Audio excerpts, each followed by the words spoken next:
Paul, apôtre appelé de Jésus-Christ par la volonté de Dieu, et Sosthène, le frère, à l'assemblée de Dieu qui est à Corinthe, aux sanctifiés dans le Christ Jésus, saints appelés, avec tous ceux qui en tout lieu invoquent le nom de notre Seigneur Jésus-Christ, et leur Seigneur est le nôtre.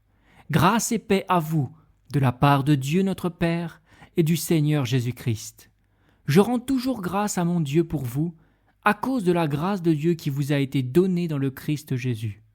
De ce qu'en toute chose vous avez été enrichis en lui, en toute parole et toute connaissance, selon que le témoignage du Christ a été confirmé au milieu de vous, de sorte que vous ne manquez d'aucun don de grâce pendant que vous attendez la révélation de notre Seigneur Jésus-Christ, qui aussi vous affermira jusqu'à la fin pour être irréprochable dans la journée de notre Seigneur Jésus-Christ.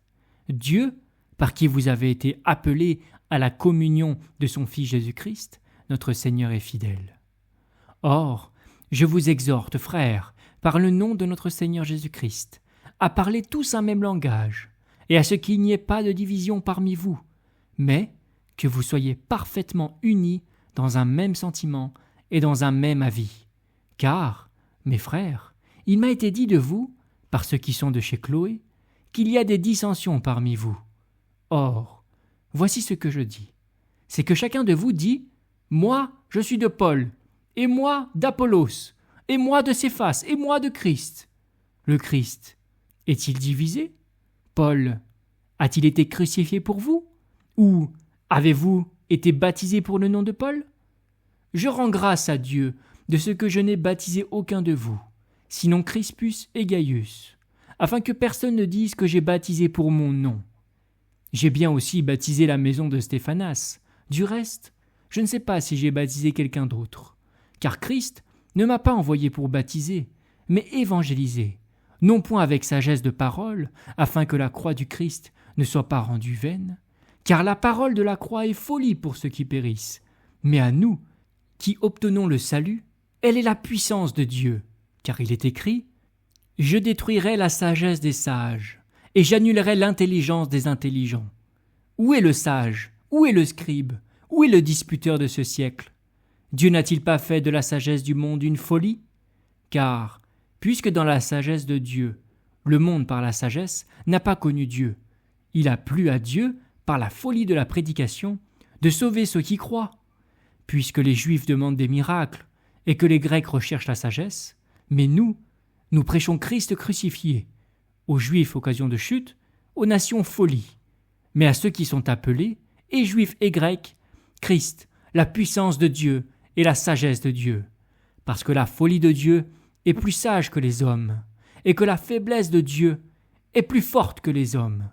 Car, considérez votre vocation, frères, qu'il n'y a pas beaucoup de sages selon la chair, pas beaucoup de puissants, pas beaucoup de nobles, mais Dieu a choisi les choses folles du monde pour couvrir de honte les hommes sages, et Dieu a choisi les choses faibles du monde pour couvrir de honte les choses fortes. Et Dieu a choisi les choses viles du monde, et celles qui sont méprisées, et celles qui ne sont pas, pour annuler celles qui sont, en sorte que nulle chair ne se glorifie devant Dieu. Or, vous êtes de lui dans le Christ Jésus, qui nous a été fait sagesse de la part de Dieu, et justice et sainteté et rédemption, afin que, comme il est écrit, celui qui se glorifie dans le Seigneur. Et moi-même, quand je suis allé auprès de vous, frères, je ne suis pas allé avec excellence de parole ou de sagesse, en vous annonçant le témoignage de Dieu, car je n'ai pas jugé bon de savoir quoi que ce soit parmi vous, sinon Jésus-Christ et Jésus-Christ crucifié. Et moi-même, j'étais parmi vous dans la faiblesse et dans la crainte et dans un grand tremblement. Et ma parole et ma prédication n'ont pas été en paroles persuasives de sagesse, mais en démonstration de l'esprit et de puissance, afin que votre foi ne repose pas sur la sagesse des hommes, mais sur la puissance de Dieu. Or, nous parlons sagesse parmi les parfaits, sagesse toutefois non pas de ce siècle, ni des chefs de ce siècle qui s'en vont, mais nous parlons la sagesse de Dieu en mystère, la sagesse cachée, laquelle Dieu avait préordonnée avant les siècles pour notre gloire, qu'aucun des chefs de ce siècle n'a connue, car s'ils l'eussent connu, ils n'eussent pas crucifié le Seigneur de gloire. Mais selon qu'il est écrit, « Ce que l'œil n'a pas vu, et que l'oreille n'a pas entendu, et qui n'est pas monté au cœur de l'homme, ce que Dieu a préparé pour ceux qu'il aime. Mais Dieu nous l'a révélé par son Esprit, car l'Esprit sonde toutes choses, même les choses profondes de Dieu. Car qui des hommes connaît les choses de l'homme, si ce n'est l'Esprit de l'homme qui est en lui? Ainsi, personne ne connaît les choses de Dieu non plus, si ce n'est l'Esprit de Dieu.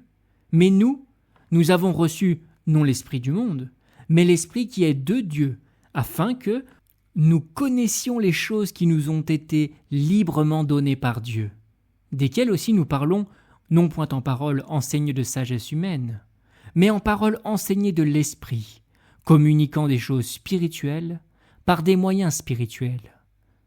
Or, l'homme animal ne reçoit pas les choses qui sont de l'Esprit de Dieu, car elles lui sont folies, et il ne peut les connaître, parce qu'elles se discernent spirituellement. Mais celui qui est spirituel discerne toutes choses, mais lui n'est discerné par personne, car qui a connu la pensée du Seigneur pour qu'il l'instruise? Mais nous avons la pensée de Christ. Et moi, frères, je n'ai pas pu vous parler comme à des hommes spirituels, mais comme à des hommes charnels, comme à des petits enfants en Christ. Je vous ai donné du lait à boire, non pas de la viande, car vous ne pouviez pas encore la supporter. Et même maintenant encore vous ne le pouvez pas, car vous êtes encore charnels. Car, puisqu'il y a parmi vous de l'envie et des querelles, n'êtes-vous pas charnels et ne marchez-vous pas à la manière des hommes? Car quand l'un dit « Moi je suis de Paul » et l'autre « Moi je suis d'Apollos », n'êtes-vous pas des hommes? Qui donc est Apollos? Et qui Paul? Des serviteurs par lesquels vous avez cru, et comme le Seigneur a donné à chacun d'eux. Moi j'ai planté, Apollos a arrosé, mais Dieu a donné l'accroissement. De sorte que ni celui qui plante n'est rien, ni celui qui arrose, mais Dieu qui donne l'accroissement.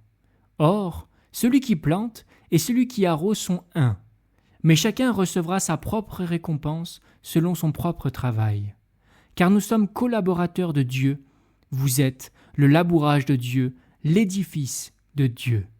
Selon la grâce de Dieu qui m'a été donnée, comme un sage architecte, j'ai posé le fondement, et un autre édifie dessus, mais que chacun considère comment il édifie dessus, car personne ne peut poser d'autre fondement que celui qui est posé, lequel est Jésus-Christ.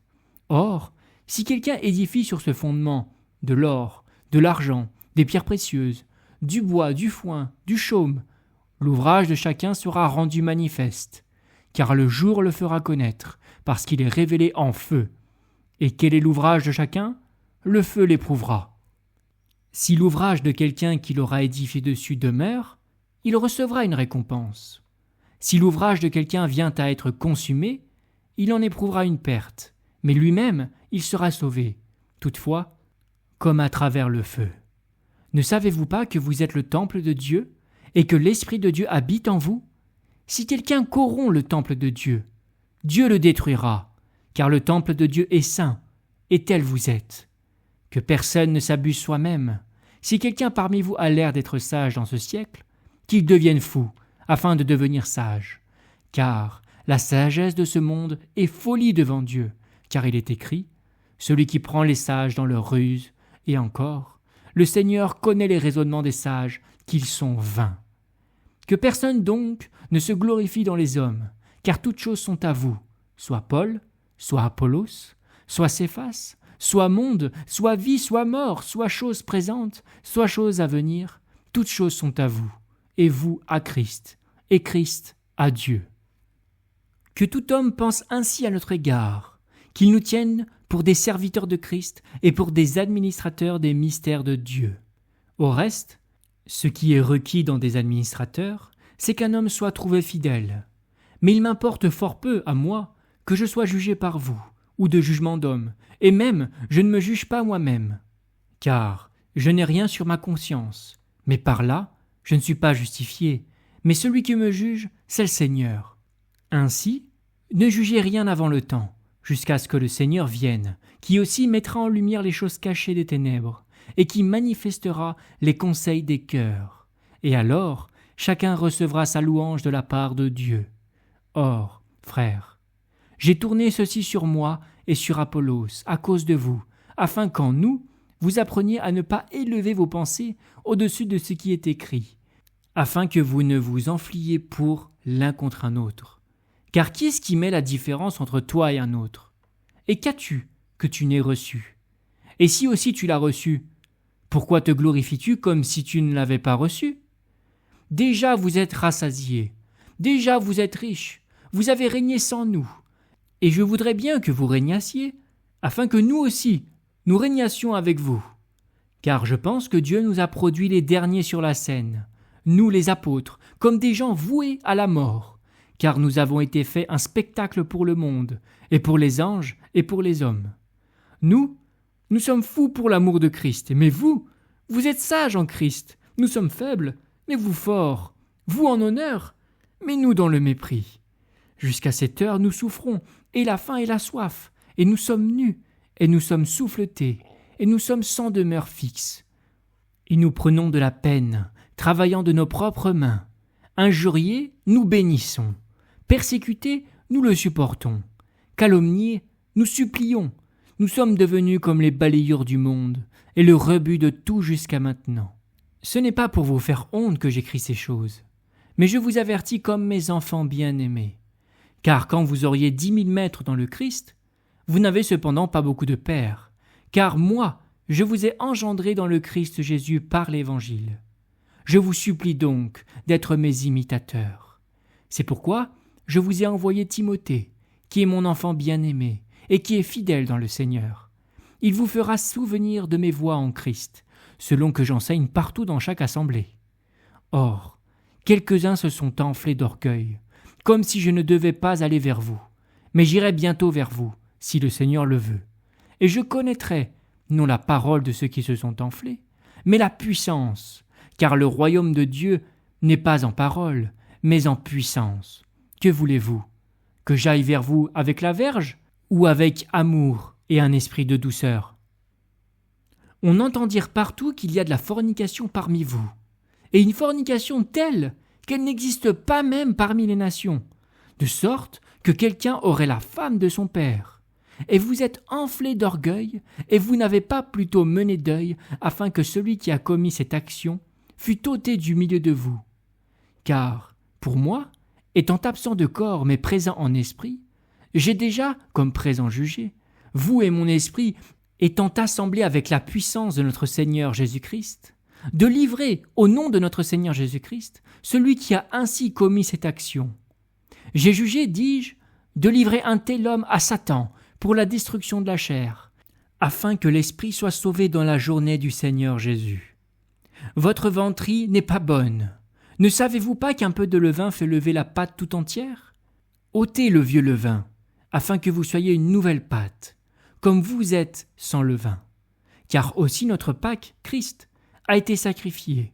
C'est pourquoi célébrons la fête, non avec du vieux levain, ni avec un levain de malice et de méchanceté, mais avec des pains sans levain, de sincérité et de vérité. Je vous écris dans la lettre de ne pas avoir de commerce avec des fornicateurs, pas absolument avec les fornicateurs de ce monde, ou les avares et les ravisseurs, ou les idolâtres, puisqu'ainsi il faudrait que vous sortissiez du monde. Mais, maintenant, je vous ai écrit que, si quelqu'un appelé frère est fornicateur, ou avare, ou idolâtre, ou outrageux, ou ivrogne, ou ravisseur, vous n'ayez pas de commerce avec lui, que vous ne mangiez pas même avec un tel homme. Car, qu'ai-je à faire de juger ceux de dehors aussi? Vous, ne jugez-vous pas ceux qui sont de dedans? Mais ceux de dehors, Dieu les juge. Ôtez le méchant du milieu de vous-même. Quelqu'un de vous, lorsqu'il a une affaire avec un autre, ose-t-il entrer en procès devant les injustes et non devant les saints? Ne savez-vous pas que les saints jugeront le monde? Et si le monde est jugé par vous, êtes-vous indigne des plus petits jugements? Ne savez-vous pas que nous jugerons les anges, et nous ne jugerions pas les affaires de cette vie? Si donc vous avez des procès pour les affaires de cette vie, établissez ceux-là pour juges qui sont peu estimés dans l'assemblée. Je parle pour vous faire honte. Ainsi, Il n'y a pas d'homme sage parmi vous, pas même un seul, qui soit capable de décider entre ses frères. Mais un frère entre en procès avec un frère, et cela devant les incrédules. C'est donc de toute manière déjà une faute en vous, que vous ayez des procès entre vous. Pourquoi ne supportez-vous plutôt des injustices? Pourquoi ne vous laissez-vous pas plutôt faire tort?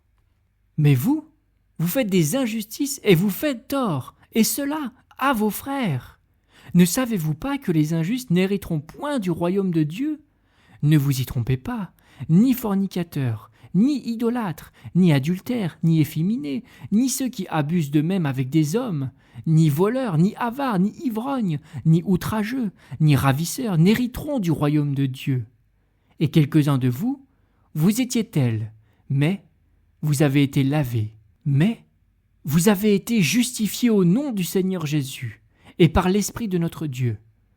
Toutes choses me sont permises, mais toutes choses ne sont pas avantageuses. Toutes choses me sont permises, mais je ne me laisserai, moi, asservir par aucune. Les viandes pour l'estomac, et l'estomac pour les viandes, mais Dieu mettra à néant et celui-ci et celle-là. Or, le corps n'est pas pour la fornication, mais pour le Seigneur, et le Seigneur pour le corps. Mais Dieu a ressuscité le Seigneur, et il nous ressuscitera par sa puissance. Ne savez-vous pas que vos corps sont des membres de Christ? Prendrais-je donc les membres du Christ pour en faire les membres d'une prostituée? Qu'ainsi n'advienne!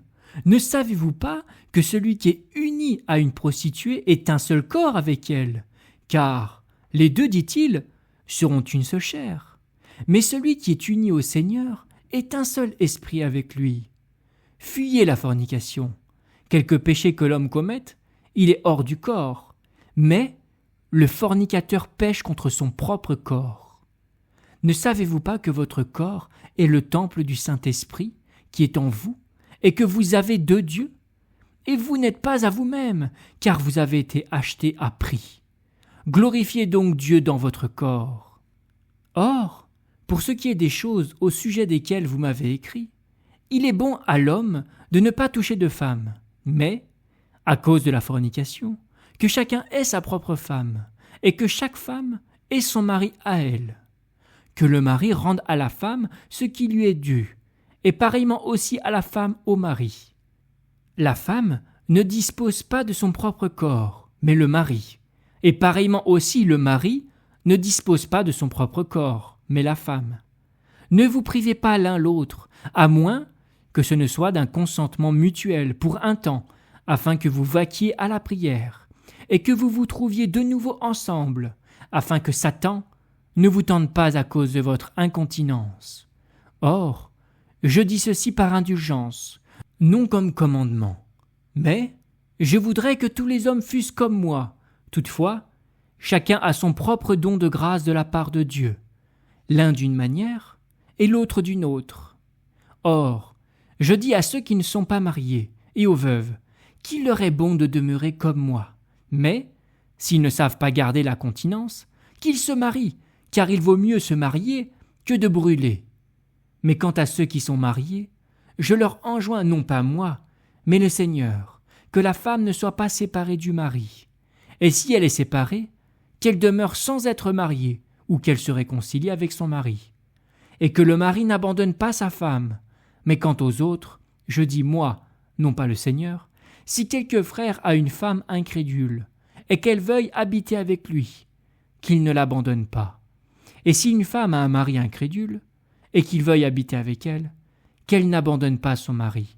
Car le mari incrédule est sanctifié par la femme, et la femme incrédule est sanctifiée par le frère, son mari, puisqu'autrement, vos enfants seraient impurs, mais maintenant, ils sont saints. Mais, si l'incrédule s'en va, qu'il s'en aille. Le frère ou la sœur ne sont pas asservis en pareil cas. Mais Dieu nous a appelés à marcher dans la paix. Car, que sais-tu, femme, si tu ne sauveras pas ton mari? Ou, que sais-tu, mari, si tu ne sauveras pas ta femme? Toutefois, que chacun marche comme le Seigneur le lui a départi, chacun comme Dieu l'a appelé. Et c'est ainsi que j'en ordonne dans toutes les assemblées. A-t-il été appelé étant circoncis? Qu'il ne redevienne pas incirconcis. Quelqu'un a-t-il appelé étant dans l'incirconcision? qui ne soit pas circoncis. La circoncision n'est rien, et l'incirconcision n'est rien, mais l'observation des commandements de Dieu. Que chacun demeure dans la vocation dans laquelle il était quand il a été appelé. As-tu été appelé étant esclave ? Ne t'en mets pas en peine. Toutefois, si tu peux devenir libre, use-en plutôt. Car l'esclave qui est appelé dans le Seigneur est l'affranchi du Seigneur. De même aussi, l'homme libre qui a été appelé est l'esclave de Christ. Vous avez été achetés à prix. Ne devenez pas esclaves des hommes. Frères, que chacun demeure auprès de Dieu dans l'état dans lequel il a été appelé. Or, pour ce qui est de ceux qui sont vierges, je n'ai pas d'ordre du Seigneur, mais je donne mon opinion comme ayant reçu miséricorde du Seigneur pour être fidèle. J'estime donc que ceci est bon, à cause de la nécessité présente, qu'il est bon, dis-je, à l'homme d'être tel qu'il est. Es-tu lié à une femme ? Ne cherche pas à en être séparé. N'es-tu pas lié à une femme ? Ne cherche pas de femme. Toutefois, si même tu te maries, tu n'as pas péché. Et si la Vierge se marie, elle n'a pas péché. Mais ceux qui font ainsi auront de l'affliction pour ce qui regarde la chair. Mais moi, je vous épargne. Or, je dis ceci, frères. Le temps est difficile. Au reste, c'est pour que ceux mêmes qui ont une femme soient comme n'en ayant pas, et ceux qui pleurent comme ne pleurant pas, et ceux qui se réjouissent comme ne se réjouissant pas, et ceux qui achètent comme ne possédant pas, et ceux qui usent du monde comme n'en usant pas à leur gré, car la figure de ce monde passe. Mais je voudrais que vous fussiez sans inquiétude. Celui qui n'est pas marié a le cœur occupé des choses du Seigneur, comment il plaira au Seigneur. Mais celui qui s'est marié a le cœur occupé des choses du monde, comment il plaira à sa femme. Il y a une différence entre la femme et la vierge. Celle qui n'est pas mariée a le cœur occupé des choses du Seigneur, pour être sainte, et de corps et d'esprit. Mais celle qui s'est mariée a le cœur occupé des choses du monde, comment elle plaira à son mari. Mais je dis ceci pour votre propre avantage, non pour vous enlacer dans des liens, mais en vue de ce qui est bienséant, et pour que vous vaquiez au service du Seigneur sans distraction. Mais si quelqu'un estime qu'il agit d'une manière inconvenante à l'égard de sa virginité, et qu'elle est passée la fleur de son âge, et qu'il faut que cela soit ainsi, qu'il fasse ce qu'il veut, il ne pêche pas, qu'il se marie. Mais celui qui tient ferme dans son cœur, et qui n'est pas sous l'empire de la nécessité, mais qui est maître de sa propre volonté, et a décidé dans son cœur de garder sa propre virginité, fait bien. Ainsi, et celui qui se marie fait bien, et celui qui ne se marie pas fait mieux. La femme est liée pendant tout le temps que son mari est en vie, mais si le mari s'est endormi, elle est libre de se marier à qui elle veut, seulement dans le Seigneur. Mais elle est, à mon avis, plus heureuse si elle demeure ainsi. Or, j'estime que moi aussi, j'ai l'Esprit de Dieu. Pour ce qui est des choses sacrifiées aux idoles, nous savons, car nous avons tous de la connaissance enfle, mais l'amour édifie. Si quelqu'un pense savoir quelque chose, il ne connaît rien encore comme il faut connaître. Mais si quelqu'un aime Dieu, celui-là est connu de lui. Pour ce qui est donc de manger des choses sacrifiées aux idoles, nous savons qu'une idole n'est rien dans le monde, et qu'il n'y a point d'autre Dieu qu'un seul. Car aussi, s'il y en a qui sont appelés dieux, soit dans le ciel, soit sur la terre, comme il y a beaucoup de dieux et beaucoup de seigneurs, toutefois, pour nous, il y a un seul Dieu, le Père, duquel sont toutes choses, et nous pour lui, et un seul Seigneur, Jésus-Christ, par lequel sont toutes choses, et nous par lui.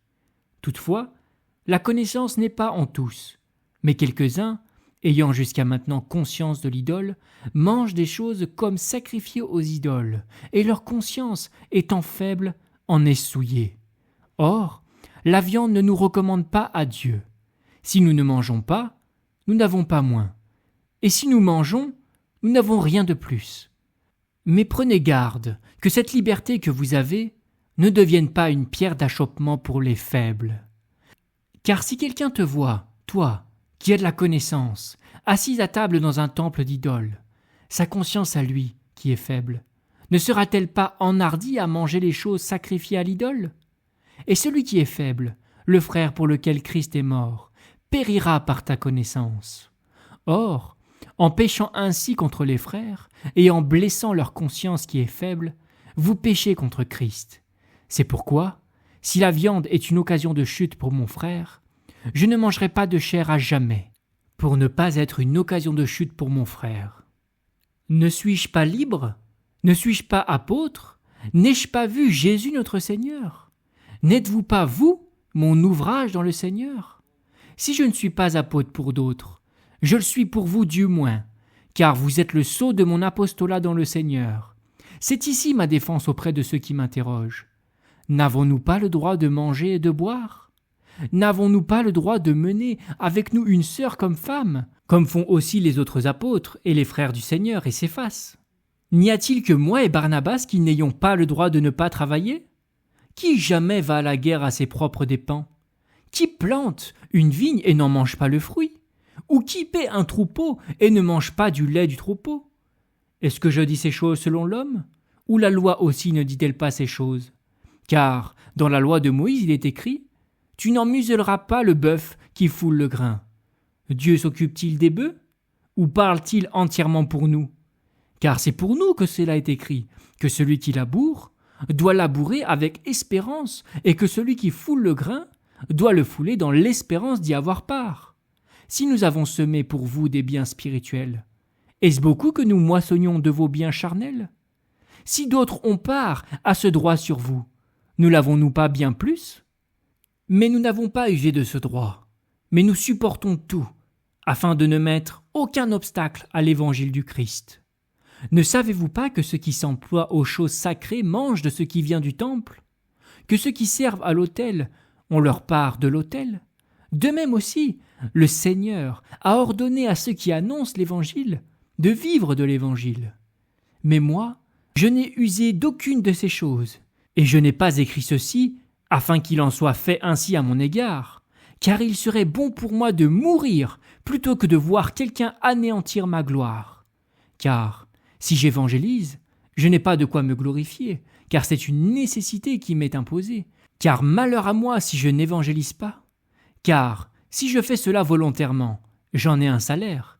Mais si c'est malgré moi, une administration m'est confiée. Quel est donc mon salaire? C'est que, en évangélisant, je rends l'évangile exempt de frais, pour ne pas user comme d'une chose, à moi, de mon droit dans l'évangile. Car, étant libre à l'égard de tous, je me suis asservi à tous, afin de gagner le plus de gens. Et pour les Juifs, je suis devenu comme Juif, afin de gagner les Juifs. Pour ceux qui étaient sous la loi, comme si j'étais sous la loi, n'étant pas moi-même sous la loi, afin de gagner ceux qui étaient sous la loi. Pour ceux qui étaient sans loi, comme si j'étais sans loi. Non que je sois sans loi quant à Dieu, mais je suis justement soumis à Christ, afin de gagner ceux qui étaient sans loi. Je suis devenu pour les faibles comme faible, afin de gagner les faibles. Je suis devenu toute chose pour tous, afin que de toute manière j'en sauve quelques-uns. Et je fais toute chose à cause de l'Évangile, afin que je sois coparticipant avec lui. Ne savez-vous pas que ceux qui courent dans la lice courent tous, mais un seul reçoit le prix? Courez de telle manière que vous le remportiez. Or, quiconque combat dans l'arène vit de régime en toutes choses, eux donc, afin de recevoir une couronne corruptible, mais nous, afin d'en recevoir une incorruptible. Moi donc, je cours ainsi, non comme sachant pas vers quel but, je combats ainsi non comme battant l'air, mais je mortifie mon corps et je l'asservis, de peur qu'après avoir prêché à d'autres, je ne sois moi-même réprouvé. Car je ne veux pas que vous ignorez, frères, que nos pères ont tous été sous la nuée, et que tous ils ont passé à travers la mer, et que tous ils ont été baptisés pour Moïse dans la nuée et dans la mer, et que tous ils ont mangé la même viande spirituelle, et que tous ils ont bu le même breuvage spirituel, car ils buvaient d'un rocher spirituel qui les suivait, et le rocher était le Christ. Mais Dieu n'a point pris plaisir en la plupart d'entre eux, car ils tombèrent dans le désert. Or, ces choses arrivèrent comme type de ce qui nous concerne, afin que nous ne convoitions pas des choses mauvaises, comme ceux-là aussi ont convoité. Ne soyez pas non plus idolâtres, comme quelques-uns d'eux, ainsi qu'il est écrit, « le peuple s'assit pour manger et pour boire, et ils se levèrent pour jouer.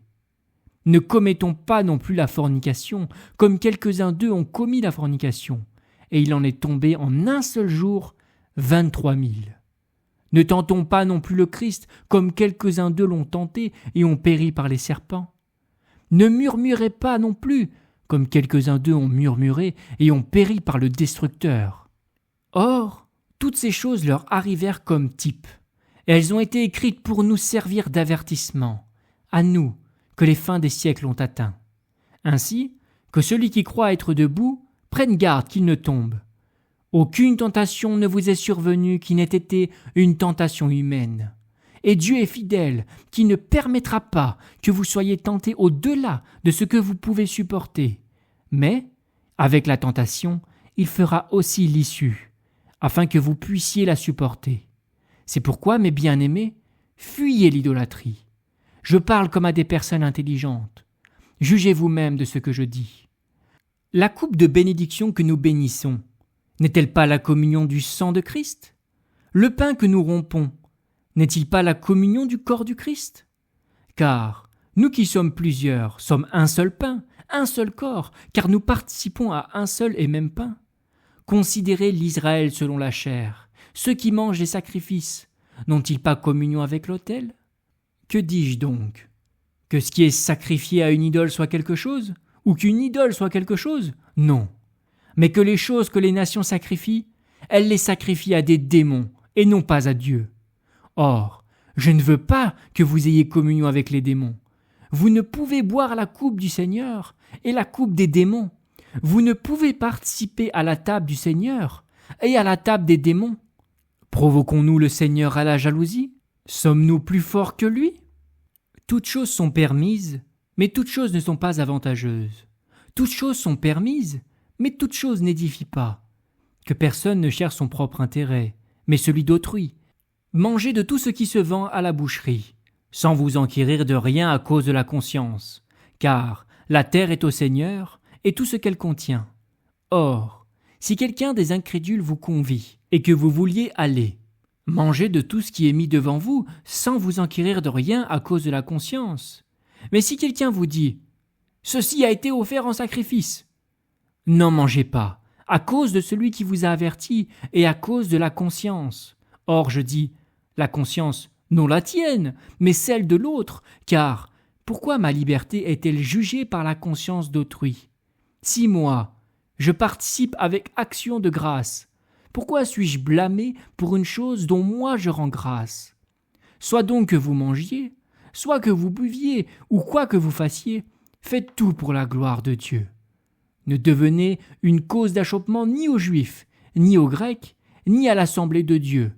Comme moi aussi je complais à tous en toutes choses, ne cherchant pas mon avantage propre, mais celui du grand nombre, afin qu'ils soient sauvés. Soyez mes imitateurs, comme moi aussi je le suis de Christ. Or, je vous loue de ce que vous vous souvenez de moi en toutes choses, et de ce que vous gardez les enseignements comme je vous les ai donnés. Mais je veux que vous sachiez que le chef de tout homme, c'est le Christ, et que le chef de la femme, c'est l'homme, et que le chef du Christ, c'est Dieu. Tout homme qui prie ou qui prophétise en ayant quelque chose sur la tête, déshonore sa tête. Et toute femme qui prie ou qui prophétise la tête découverte, déshonore sa tête, car c'est la même chose qu'une femme qui serait rasée. Car si la femme n'est pas couverte, qu'on lui coupe aussi les cheveux. Mais s'il est déshonnête pour une femme d'avoir les cheveux coupés ou d'être rasée, qu'elle soit couverte. Car l'homme, étant l'image et la gloire de Dieu, ne doit pas se couvrir la tête, mais la femme est la gloire de l'homme. Car l'homme ne procède pas de la femme, mais la femme de l'homme. Car aussi l'homme n'a pas été créé à cause de la femme, mais la femme à cause de l'homme. C'est pourquoi la femme, à cause des anges, doit avoir sur la tête une marque de l'autorité à laquelle elle est soumise. Toutefois, ni la femme n'est sans l'homme, ni l'homme sans la femme dans le Seigneur. Car comme la femme procède de l'homme, ainsi aussi l'homme est par la femme, mais toute chose procède de Dieu. Jugez-en vous-même. Est-il convenable qu'une femme prie Dieu sans être couverte ? La nature même ne vous enseigne-t-elle pas que, Si un homme a une longue chevelure, c'est un déshonneur pour lui. Mais si une femme a une longue chevelure, c'est une gloire pour elle, parce que la chevelure lui est donnée en guise de voile. Mais si quelqu'un paraît vouloir contester, nous n'avons pas une telle coutume, ni les assemblées de Dieu. Or, en prescrivant ceci, je ne vous loue pas, c'est que vous vous réunissiez non pas pour votre profit, mais à votre détriment. Car d'abord, quand vous vous réunissez ensemble, j'entends dire qu'il y a des divisions parmi vous, et je le crois en partie, car il faut aussi qu'il y ait des sectes parmi vous, afin que ceux qui sont approuvés soient manifestes parmi vous. Quand donc vous vous réunissez ensemble, ce n'est pas manger la scène dominicale, car lorsqu'on mange, chacun prend par avance son propre souper, et l'un a faim, et l'autre s'enivre. N'avez-vous donc pas des maisons pour manger et pour boire ?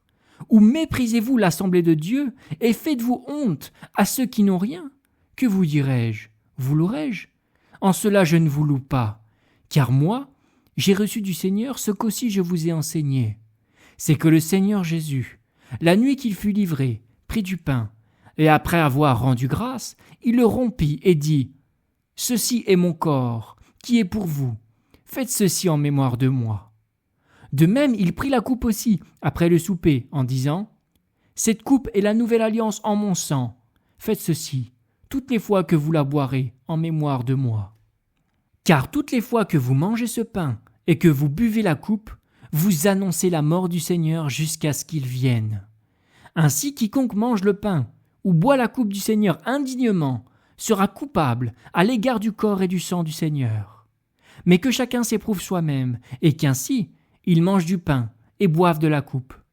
Car celui qui mange et qui mange et boit un jugement contre lui-même, ne distinguant pas le corps.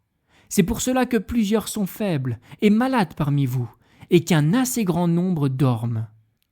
Mais, si nous nous jugions nous-mêmes, nous ne serions pas jugés. Mais quand nous sommes jugés, nous sommes châtiés par le Seigneur, afin que nous ne soyons pas condamnés avec le monde. Ainsi, mes frères, quand vous vous réunissez pour manger, attendez-vous l'un l'autre.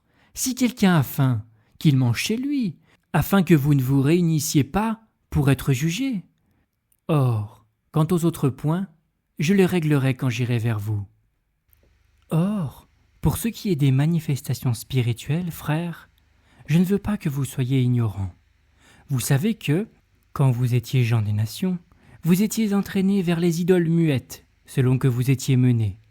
C'est pourquoi je vous fais savoir que nul homme, parlant par l'Esprit de Dieu, ne dit « Anathème à Jésus », et que nul ne peut dire « Seigneur Jésus », si ce n'est par l'Esprit Saint.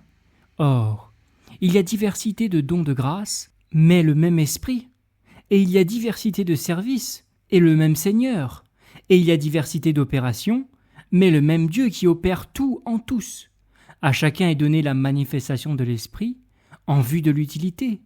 Car à l'un est donnée, par l'Esprit, la parole de sagesse, et à un autre, la parole de connaissance, selon le même Esprit, et à un autre, la foi, par le même Esprit, et à un autre, des dons de grâce de guérison, par le même Esprit, et à un autre, des opérations de miracles, et à un autre, la prophétie, et à un autre, des discernements d'esprit, et à un autre, diverses sortes de langues, et à un autre, l'interprétation des langues.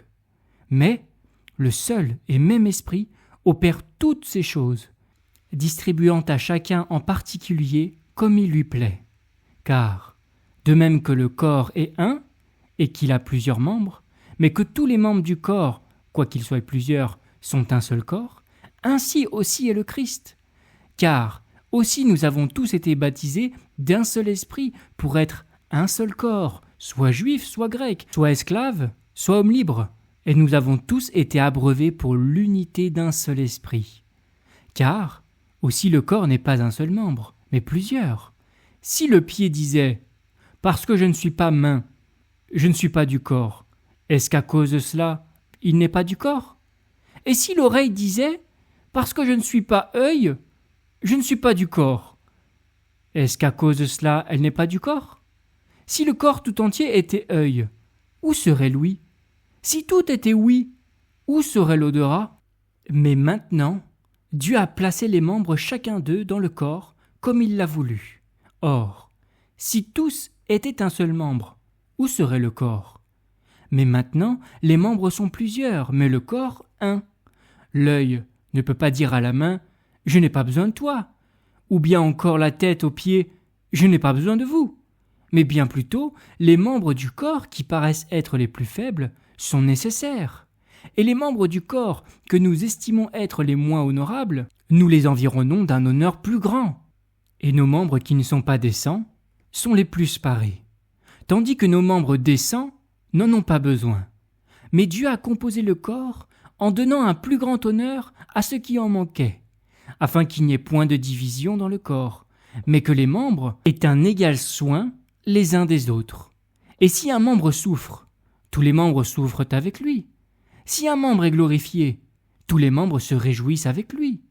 Or, vous êtes le corps de Christ, et ses membres chacun en particulier. Dieu a placé les uns dans l'assemblée, d'abord des apôtres, en second lieu des prophètes, en troisième lieu des docteurs, ensuite des miracles, puis des dons de grâce de guérison, des aides, des gouvernements, diverses sortes de langues. Tous sont-ils apôtres? Tous sont-ils prophètes? Tous sont-ils docteurs? Tous font-ils des miracles? Tous ont-ils des dons de grâce de guérison? Tous parlent-ils en langue? Tous interprètent-ils? Or, désirez avec ardeur les dons de grâce plus grands, et je vous montre encore un chemin bien plus excellent. Si je parle dans les langues des hommes et des anges, mais que je n'ai pas l'amour, je suis comme un airain qui résonne, ou comme une cymbale retentissante. Et si j'ai la prophétie, et que je connaisse tous les mystères et toute connaissance, et que j'ai toute la foi de manière à transporter des montagnes, mais que je n'ai pas l'amour, je ne suis rien. Et quand je distribuerai en aliment tous mes biens, et que je livrerai mon corps afin que je fusse brûlé, mais que je n'ai pas l'amour, cela ne me profite de rien. L'amour use de longanimité, il est plein de bonté, l'amour n'est pas envieux, l'amour ne se vante pas, il ne s'enfle pas d'orgueil, il n'agit pas avec inconvenance, il ne cherche pas son propre intérêt, il ne s'irrite pas, il n'impute pas le mal, il ne se réjouit pas de l'injustice, mais se réjouit avec la vérité. Il supporte tout, croit tout, espère tout, endure tout. L'amour ne périt jamais. Or, y a-t-il des prophéties? Elles auront leur fin. Y a-t-il des langues? Elles cesseront. Y a-t-il de la connaissance? Elle aura sa fin. Car nous connaissons en partie, et nous prophétisons en partie. Mais quand ce qui est parfait sera venu, ce qui est en partie aura sa fin. Quand j'étais enfant, je parlais comme un enfant, je pensais comme un enfant, je raisonnais comme un enfant. Quand je suis devenu homme, j'en ai fini avec ce qui était de l'enfant. Car nous voyons maintenant au travers d'un verre obscurément, mais alors face à face. Maintenant je connais en partie, mais alors je connaîtrai à fond comme aussi j'ai été connu. Or, maintenant ces trois choses demeurent, la foi, l'espérance, l'amour. Mais la plus grande de ces choses, c'est l'amour. Poursuivez l'amour et désirez avec ardeur les dons spirituels, mais surtout de prophétiser. Parce que celui qui parle en langue ne parle pas aux hommes, mais à Dieu, car personne ne l'entend, mais en esprit il prononce des mystères. Mais celui qui prophétise parle aux hommes pour l'édification et l'exhortation et la consolation. Celui qui parle en langue s'édifie lui-même, mais celui qui prophétise édifie l'assemblée. Or, je désire que tous vous parliez en langue, mais surtout que vous prophétisiez. Mais celui qui prophétise est plus grand que celui qui parle en langue, à moins qu'il interprète, afin que l'assemblée reçoive de l'édification. Et maintenant, frères, si je viens à vous et que je parle en langue, en quoi vous profiterai-je? À moins que je ne vous parle par révélation, ou par connaissance, ou par prophétie, ou par doctrine. De même, les choses inanimées qui rendent un son, soit une flûte, soit une harpe, si elles ne rendent pas des sons distincts, comment connaîtra-t-on ce qui est joué sur la flûte ou sur la harpe? Car aussi, si la trompette rend un son confus, qui se préparera pour le combat? De même aussi vous, avec une langue, si vous ne prononcez pas un discours intelligible, comment saura-t-on ce qui est dit, car vous parlerez en l'air? Il y a je ne sais combien de genres de voix dans le monde, et aucune d'elles n'est sans son distinct. Si donc je ne connais pas le sens de la voix, je serai barbare pour celui qui parle, et celui qui parle sera barbare pour moi. Ainsi vous aussi, puisque vous désirez avec ardeur des dons de l'esprit, cherchez à en être abondamment doués pour l'édification de l'assemblée. C'est pourquoi que celui qui parle en langue prie pour qu'il interprète. Car si je prie en langue, mon esprit prie, mais mon intelligence est sans fruit. Qu'est-ce donc? Je prierai avec l'esprit, mais je prierai aussi avec l'intelligence. Je chanterai avec l'esprit, mais je chanterai aussi avec l'intelligence. Autrement, si tu as baigné avec l'esprit, comment celui qui occupe la place d'un homme simple dira-t-il l'amen à ton action de grâce, puisqu'il ne sait ce que tu dis? Car toi, il est vrai, tu rends bien grâce, mais l'autre n'est pas édifié. Je rends grâce à Dieu de ce que je parle en langue plus que vous tous. Mais, dans l'assemblée, j'aime mieux prononcer 5 paroles avec mon intelligence, afin que j'instruise aussi les autres, que 10 000 paroles en langue. Frères, ne soyez pas des enfants dans vos entendements, mais, pour la malice, soyez des petits enfants. Mais dans vos entendements, soyez des hommes faits. Il est écrit dans la loi, « C'est dans d'autres langues et par des lèvres étrangères que je parlerai à ce peuple. Et même ainsi, ils ne m'écouteront pas, dit le Seigneur. » De sorte que les langues sont pour signe, non à ceux qui croient, mais aux incrédules. Mais la prophétie est un signe non aux incrédules, mais à ceux qui croient. Si donc l'assemblée tout entière se réunit ensemble, et que tous parlent en langue, et qu'il entre des hommes simples ou des incrédules, ne diront-ils pas que vous êtes fous? Mais si tous prophétisent, et qu'il entre quelque incrédule ou quelque homme simple, il est convaincu par tous, et il est jugé par tous. Les secrets de son cœur sont rendus manifestes, et ainsi, tombant sur sa face, il rendra hommage à Dieu, publiant que Dieu est véritablement parmi vous. Qu'est-ce donc, frères? Quand vous vous réunissez, chacun de vous a un psaume, a un enseignement, a une langue, a une révélation, a une interprétation, que tout se fasse pour l'édification. Et si quelqu'un parle en langue, que ce soit 2 ou tout au plus 3 qui parlent, et chacun à son tour, et que quelqu'un interprète. Mais s'il n'y a pas d'interprète, qu'il se taise dans l'assemblée, et qu'il parle à soi-même et à Dieu. Et que les prophètes parlent, 2 ou 3, et que les autres jugent. Et s'il y a eu une révélation faite à un autre qui est assis, que le premier se taise. Car vous pouvez tous prophétiser un à un, afin que tous apprennent, et que tous soient exhortés. Et les esprits des prophètes sont assujettis aux prophètes. Car Dieu n'est pas un Dieu de désordre, mais de paix, comme dans toutes les assemblées des saints. Que vos femmes se taisent dans les assemblées, car il ne leur est pas permis de parler, mais qu'elles soient soumises, comme le dit aussi la loi. Et si elles veulent apprendre quelque chose, qu'elles interrogent leur propre mari chez elles, car il est honteux pour une femme de parler dans l'assemblée. La parole de Dieu est-elle procédée de vous, ou est-elle parvenue à vous seul? Si quelqu'un pense être prophète ou spirituel, qu'il reconnaisse que les choses que je vous écris sont le commandement du Seigneur. Et si quelqu'un est ignorant, qu'il soit ignorant. Ainsi, frères, désirez avec ardeur de prophétiser, et n'empêchez pas de parler en langue, mais que toute chose se fasse avec bienséance et avec ordre.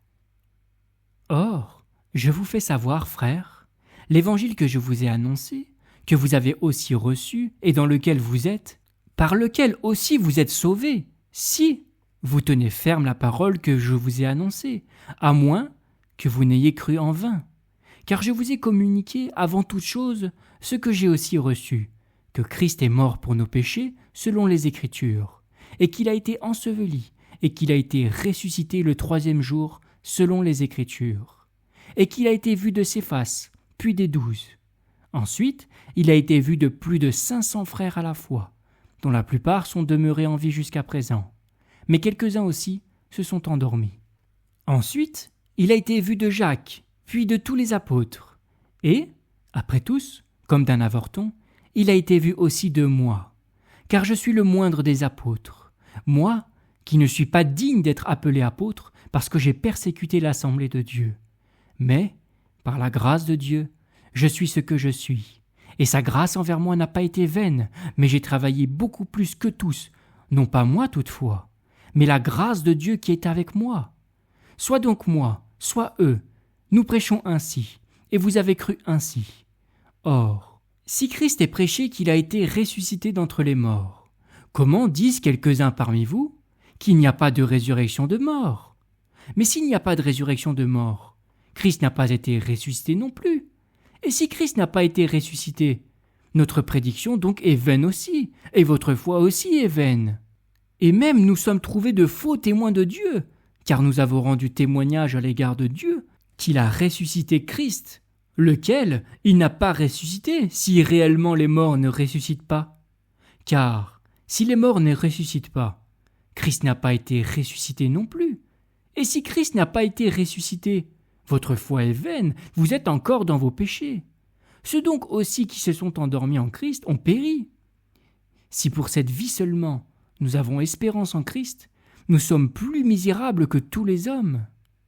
Mais maintenant Christ a été ressuscité d'entre les morts, prémisse de ceux qui sont endormis. Car puisque la mort est par l'homme, c'est par l'homme aussi qu'est la résurrection des morts. Car, comme dans l'Adam tous meurent, de même aussi dans le Christ, tous seront rendus vivants. Mais chacun dans son propre rang. Les prémices, Christ, puis ceux qui sont du Christ à sa venue.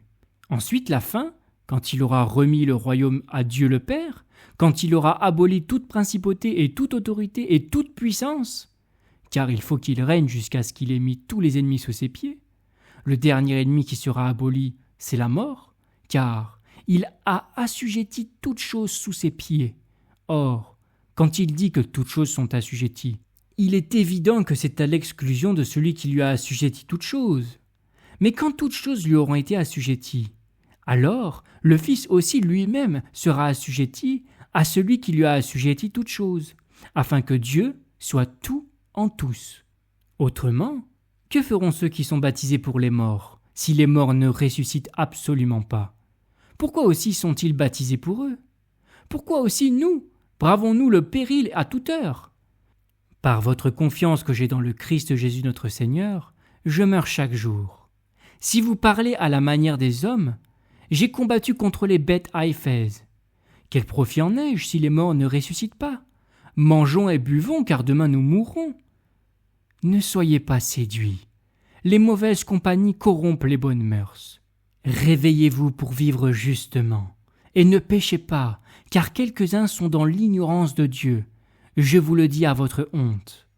Mais quelqu'un dira, « Comment ressuscitent les morts, et avec quel corps viennent-ils » Insensé, ce que tu sèmes n'est pas vivifié s'il ne meurt. Et quant à ce que tu sèmes, tu ne sèmes pas le corps qui sera, mais le simple grain de blé, comme il se rencontre, ou de quelqu'une des autres semences. Mais Dieu lui donne un corps comme il a voulu, et à chacune des semences son propre corps.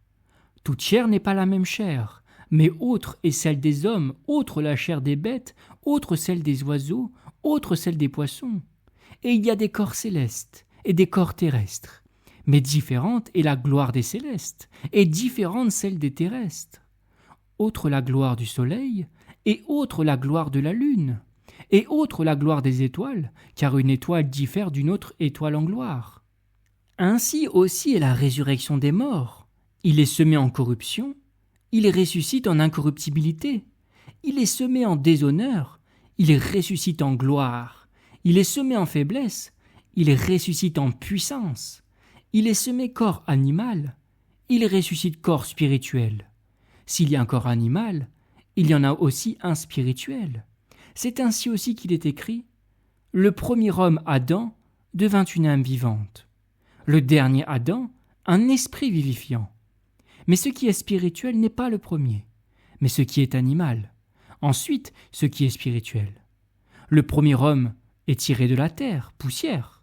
Le second homme est venu du ciel. Tel qu'est celui qui est poussière, tels aussi sont ceux qui sont poussière.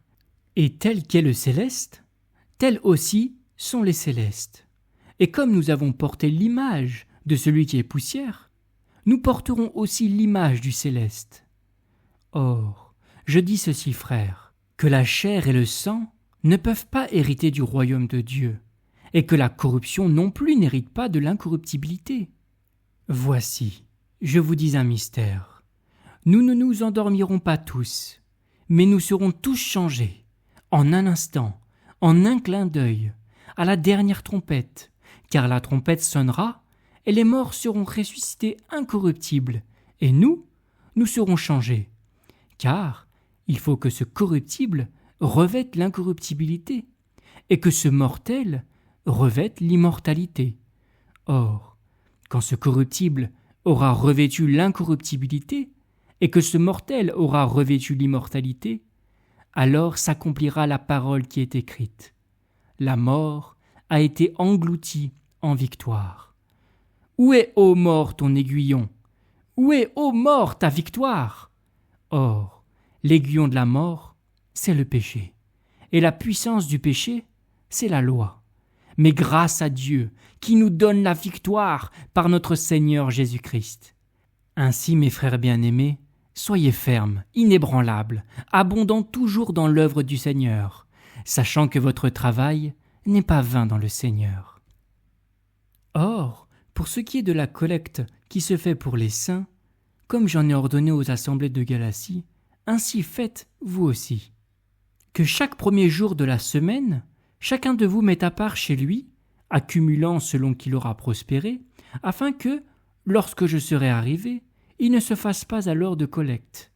Et quand je serai là, ce que vous approuverez, je les enverrai avec des lettres pour porter votre libéralité à Jérusalem. Et s'il convient que j'y aille moi-même, ils iront avec moi. Or, je me rendrai auprès de vous quand j'aurai traversé la Macédoine, car je traverse la Macédoine. Et peut-être séjournerai-je auprès de vous, ou même y passerai-je l'hiver, afin que vous me fassiez la conduite, ou que ce soit que j'aille. Car je ne veux pas vous voir maintenant en passant, car j'espère que je demeurerai avec vous quelque temps, si le Seigneur le permet. Mais je demeurerai à Éphèse jusqu'à la Pentecôte, car une porte grande et efficace m'est ouverte, et il y a beaucoup d'adversaires. Or, si Timothée vient, ayez soin qu'il soit sans crainte au milieu de vous, car il s'emploie à l'œuvre du Seigneur comme moi-même. Que personne donc ne le méprise, mais faites-lui la conduite en paix, afin qu'il vienne vers moi, car je l'attends avec les frères. Or, pour ce qui est du frère Apollos, je l'ai beaucoup prié d'aller auprès de vous avec les frères, mais ce n'a pas été du tout sa volonté d'y aller maintenant, mais il ira quand il trouvera l'occasion favorable. Veillez, tenez ferme dans la foi, soyez hommes, affermissez-vous, que toute chose parmi vous se fasse dans l'amour. Or, je vous exhorte, frères, vous connaissez la maison de Stéphanas, qu'elle est les prémices de l'Achaïe, et qu'ils se sont voués au service des saints. À vous soumettre, vous aussi, à de tels hommes, et à quiconque coopère à l'œuvre et travaille. Or, je me réjouis de la venue de Stéphanas et de Fortuna et d'Achaïque, parce qu'ils ont suppléé à ce qui a manqué de votre part, car ils ont recréé mon esprit et le vôtre. Reconnaissez donc de tels hommes. Les assemblées de l'Asie vous saluent. Aquilas et Priscilla, avec l'assemblée qui s'est réunie dans leur maison, vous saluent affectueusement dans le Seigneur. Tous les frères vous saluent. Saluez-vous les uns les autres par un saint baiser. La salutation de la propre main de moi, Paul. Si quelqu'un n'aime pas le Seigneur Jésus-Christ, qu'il soit anathème. Maranatha. Que la grâce du Seigneur Jésus-Christ soit avec vous. Mon amour est avec vous tous, dans le Christ Jésus. Amen.